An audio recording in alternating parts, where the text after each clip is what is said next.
Yummy or yucky? Yucky. Hata. Show me your hands. So, how many? 105. আচ্ছা, okay. Okay.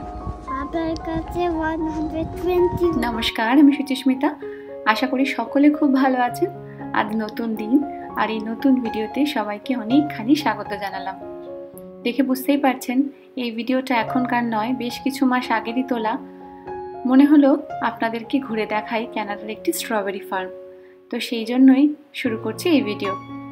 আজ শনিবার, এখন সকাল ওই 11টা মতো বাজে। সকালবেলা একটু ভারী ব্রেকফাস্ট করে আমরা বেরিয়ে পড়েছি চারজনে, আর এখন চলে এসেছি কেএফসিতে।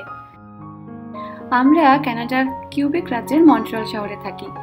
আর খেয়াল করলেন কিনা জানি না, যেহেতু এই রাজ্যের প্রধান ভাষা হলো ফ্রেঞ্চ, তাই এই দোকানটাকে কিন্তু এখানে কেএফসি না বলে এটাকে এখানে পিএফকে বলা হয়। তবে আমাদের দেশে কেএফসি চিকেনের যে পরিমাণ জনপ্রিয়তা, এখানে কিন্তু ততটা নয় দেখেছি। এখানকার মানুষ বেশি স্যান্ডউইচ বা র্যাপ ধরনের খাবার বেশি পছন্দ করেন। আর এখানে তোর মাংস খাওয়ার কায়দাটা দেখুন, তখন ওর মাত্র 2 বছর বয়স, অথচ সব কিছু শিখে গেছে, মনে হচ্ছে কত বড় একটা ছেলে, তাই না? তো চলুন আমরা এখানে খেয়ে নিই, তারপরে আমরা মেট্রো ধরবো। আমরা যে স্ট্রবেরি ফার্মটায় আজকে যাচ্ছি সেটা মন্ট্রিয়াল শহরের পাশে যে শহর রয়েছে যেটার নাম লাভাল, সেখানে অবস্থিত। চলুন আপনাদের দেখাচ্ছি। খাওয়া দাওয়া সেরে আমরা এখন ঢুকে পড়েছি মেট্রো স্টেশনে। সামনে দেখুন ট্রেনও আসছে। এই কেএফসি দোকানটার আরও একটা সুবিধা হলো, এটা আমাদের বাড়ি থেকে একদম সামনে, আর এই মেট্রো স্টেশনের গায়ে। আর এখানে দেখুন এই মন্ট্রিয়ালের ট্রেনের ম্যাপ, মানে মেট্রোর ম্যাপটা প্রত্যেকটা বগিতে এরকম করে দেওয়া থাকে যাতে মানুষের সুবিধা হয় বোঝার জন্য। আর আমরা যে ফার্মটায় আজকে যাচ্ছি সেটা আমাদের বাড়ি থেকে প্রায় 18 কিলোমিটার মতো দেখাচ্ছে। গাড়িতে তো মাত্র 20 মিনিট মতো লাগবে, কিন্তু আমরা যেহেতু পাবলিক ট্রান্সপোর্ট নিচ্ছি, তো বাস মেট্রো দুটোই নিতে হবে, তো সেই জন্য সব মিলিয়ে প্রায় ঘন্টাখানেক মতো লাগবে। মেট্রোতেই বেশি সময় লাগলো, প্রায় 40 মিনিট। তো আমরা এখন মেট্রো থেকে নেমে পড়েছি। এটা হলো আমাদের বাস টার্মিনালটা। ওই যে সিঁড়ি দিয়ে নিচে নেমে যাচ্ছেন, ওখানে হচ্ছে মেট্রো, আর উপরে হচ্ছে এই বাস টার্মিনাস। এগুলো সব ইন্টারকানেক্টেড। ওই শীতের সময়টায় মানুষ যাতে বাইরে বেরোতে না হয় প্রচণ্ড ঠান্ডার মধ্যে, তো এই জায়গাটায় কিন্তু অল্প একটু রেস্ট নেওয়ার জায়গা আছে, কিছু কেক পেস্ট্রির দোকান রয়েছে, আর রেস্টরুমও রয়েছে। চাইলে এখানে একটু বিশ্রামও নিয়ে নেওয়া যায়। তো বাচ্চাদের একটু ফ্রেশ করিয়ে নিয়ে তারপরে বেরোলাম আমরা বাস ধরার জন্য। সামনে গ্রীষ্মের একটি রোদ ঝলমলে দিন, ওপরে নীল খোলা আকাশ, আর নিচে পরিষ্কার ঝকঝকে তকতকে ছোট্টই শহর হলো লাভাল। এখান থেকে আমরা বাস ধরবো, মিনিট 15-20 মতো লাগবে। আর সামনে দেখুন বাসের ভেতরে বড় যে কালো মেশিনটা, সেটাতে বাসে ওঠার পর টিকিট ট্যাপ করতে হয়। আর পাশের যে ছোট্টটা, সেটাতে কিন্তু কেউ চাইলে ক্রেডিট কার্ড বা ডেবিট কার্ডেও, যাদের কাছে খুচরো থাকবে না আর কি, তারা চাইলে এই কার্ড ব্যবহার করেও বাসে ওঠার পর টিকিট কাটতে পারবে। অল্প একটুক্ষণের পথ নেমে পড়েছি বাস থেকে, আর সামনে এই যে এই ফার্মটার নাম হলো ফার্ম ম্যারিনিউ। 2021 সালে এই ফার্মটার 100 বছরের উদযাপন হলো, জানেন? আর এই সামনে ছোট্ট মতো যে ঘরটা দেখছেন, এটাকে বলে ফার্মার্স মার্কেট। এরকম সব জায়গাতেই একটা করে ফার্মার্স মার্কেট থাকে, মানে এই ফার্মে যে সমস্ত শাকসবজি ফলমূল উৎপাদন হয় সেগুলো ওনারা এখানে বিক্রি করেন।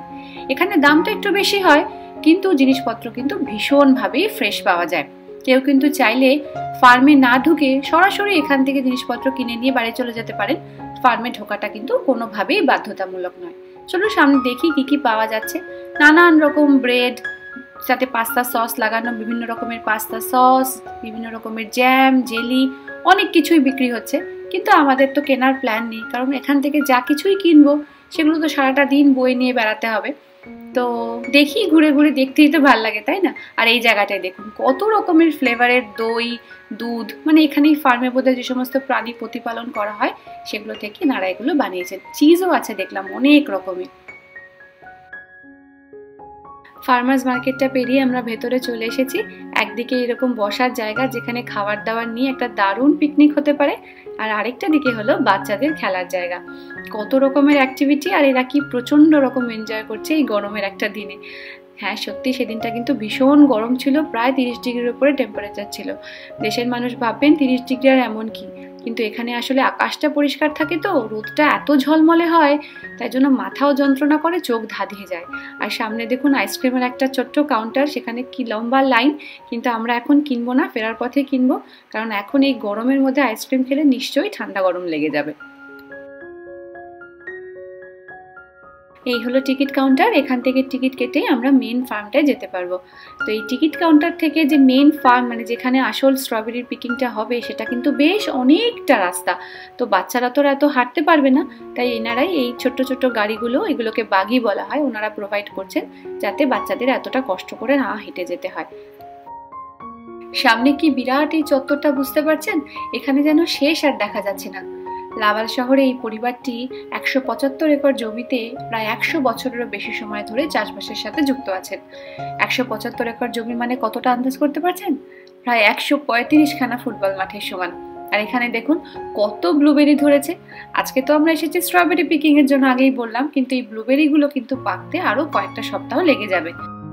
শুধু স্ট্রবেরি আর ব্লুবেরি নয়, বছরের বিভিন্ন সময় সিজন অনুযায়ী এখানে আরো অনেক কিছু চাষ হয়। সামনে যেরকম এই জায়গাটা দেখুন, এটা হলো পুরোটাই রাসবেরি। এছাড়াও কর্ন, পামকিন, এমনকি সূর্যমুখী ফুলের চাষও কিন্তু হয় এখানটায়। সামনের এই জায়গাটাও দেখুন, একদম ছবির মতো সুন্দর, তাই না? তো এই যে ফার্মটায় আমরা আজকে এসেছি, এটা আমাদের প্রথমবারের জন্য অভিজ্ঞতা হলো।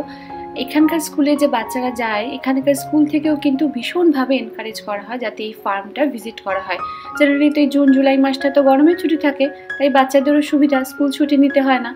আর চলুন, এসে গেছি আমরা। ওই টিকিট কাউন্টার থেকে প্রায় 15 মিনিট মতো হাঁটতে হলো, তারপর এসে পৌঁছেছি এই স্ট্রবেরির চত্বরে। কত গাছ লাগিয়েছে দেখুন এখানে এনারা, আর কত ফলন হয়েওছে। প্রথম দিকে তো আমরা এই সামনের স্ট্রবেরিগুলো তুলে তুলে নিচ্ছিলাম, ভাবছিলাম এগুলোই বোধহয় আসল সাইজ, কিন্তু পরে বুঝলাম যে না, পেছন দিকে রয়েছে আরো বড়গুলো, সামনে অলরেডি সবাই তুলে ফেলেছে। আর এতদিন তো দোকান থেকে কিনে কিনে খেতাম, প্রথমবার গাছ থেকে তুলে খাচ্ছি, এর যে কি আলাদা স্বাদ সে আর কি বলবো। বাচ্চাদের আজ ভারী আনন্দ, দৌড়ে দৌড়ে যাচ্ছে, টপাটপ মুখে ভরছে, আবার দৌড়ে দৌড়ে ফেরত চলে আসছে। তো এই ফার্মটায় ঢোকার জন্য কিন্তু আলাদা করে কোনো এন্ট্রি ফি দিতে হয় না। ওই ঢোকার সময় টিকিট কাউন্টারে আর কি বিভিন্ন আয়তনের বক্স কিনতে পাওয়া যায়, বিভিন্ন দামের। সেই বক্স কিনে আপনি যত ইচ্ছে স্ট্রবেরি তাতে ভরে আপনি বাড়ি নিয়ে যেতে পারেন, কিন্তু ফল তোলার সময় আপনি যত ইচ্ছা খেয়ে দেখতে পারেন, তাতে কোনো অসুবিধা নেই।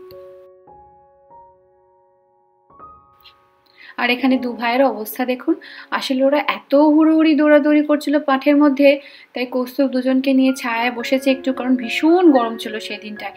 আর আমি সেই ফাঁকে গেছি দূরের দিকটায় একটু বড় বড় স্ট্রবেরিগুলো তুলতে। সেই ফাঁকে এরা যত ইচ্ছে পেরেছে খেয়েছে, ছিঁড়ছে আর খাচ্ছে। আর জামা কাপড়গুলোরও কি অবস্থা করেছে দেখুন। Show me your hands.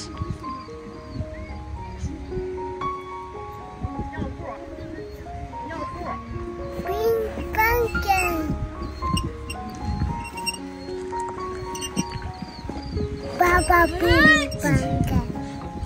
Bye pink.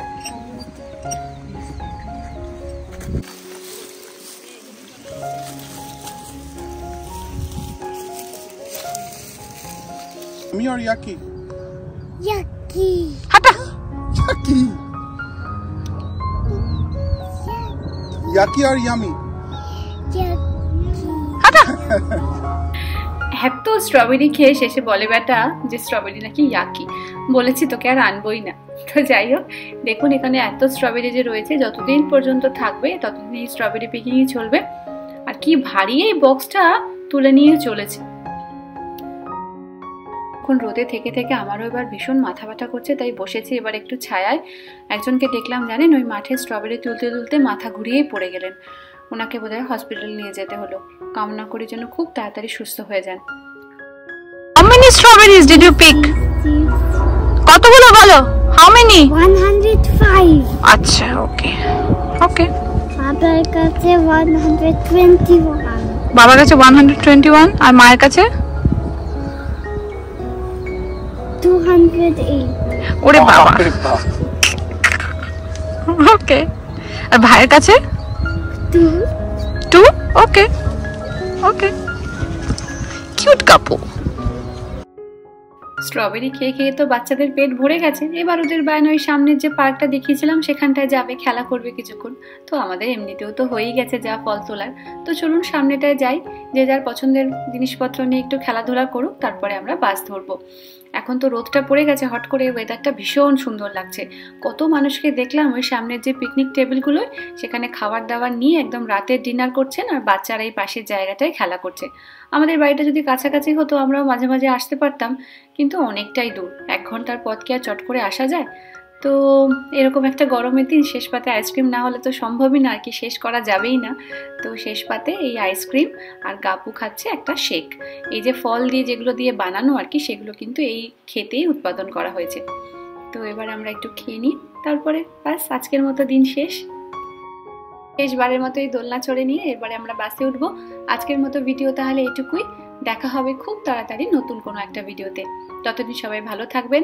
আর এই দেশ সম্পর্কে যদি কানাডা সম্পর্কে যদি কোনো প্রশ্ন কারোর মনে থাকে আমায় লিখে জানাতে পারেন। আমার যদি জানা থাকে আমি চেষ্টা করব তার যথাসম্ভব উত্তর দিতে। সারাদিন এত ঘুরে ঘুরে বাচ্চারা ভীষণ ক্লান্ত, বাসে উঠেই সব ঘুমিয়ে পড়েছে। আজকের ভিডিও তাহলে এটুকুই। সবাই সুস্থ থাকবেন, ভালো থাকবেন, আর ভালো লাগলে প্লিজ চ্যানেলটা সাবস্ক্রাইব করে দেবেন। নমস্কার।